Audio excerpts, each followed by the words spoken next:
When I was 16, my father was serving in the United States Army, and we were in Stuttgart, Germany. And I had just decided the previous year that I would do what I'm doing now, because we'd earlier lived in France, and we watched the French paratroopers kill the Fourth Republic and bring back General de Gaulle to establish the Fifth Republic. And I realized that everything about this process is real. The countries can die. That leadership makes an enormous difference. I grew up surrounded by people who believed passionately in America.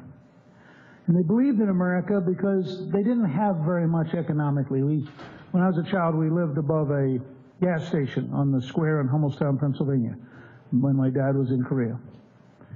We didn't think we were poor. We knew we didn't have much money, but we weren't poor. But we were Americans, and therefore we were rich. We had freedom. We had a sense of safety. We believed in fair play. We thought everybody had an equal opportunity to pursue happiness because they'd been given that by their God.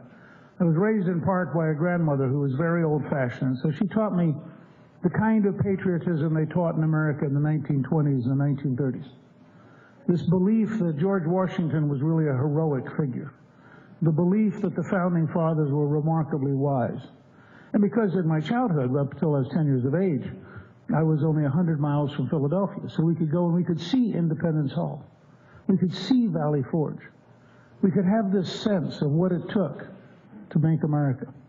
I would say to your son, I would say to every young person in America, that the American dream is to recognize first we exist under our Creator, and because of the endowment by our Creator of unalienable rights.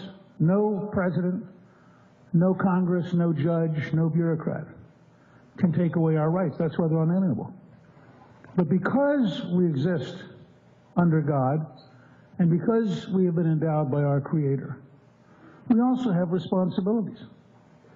The right to pursue happiness implies also you ought to get off your tail and pursue it.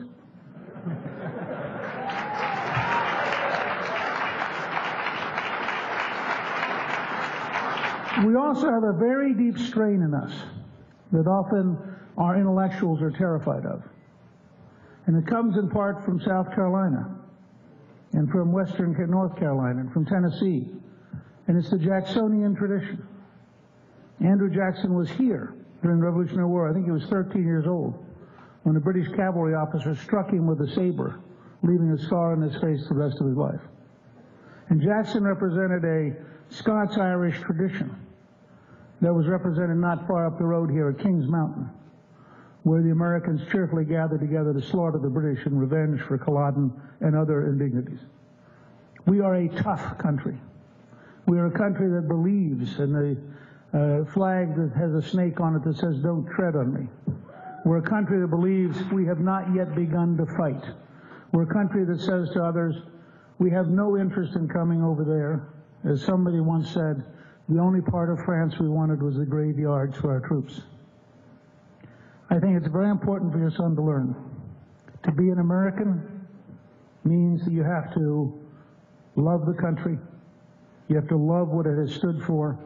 You have to love what it offers every single American of every background.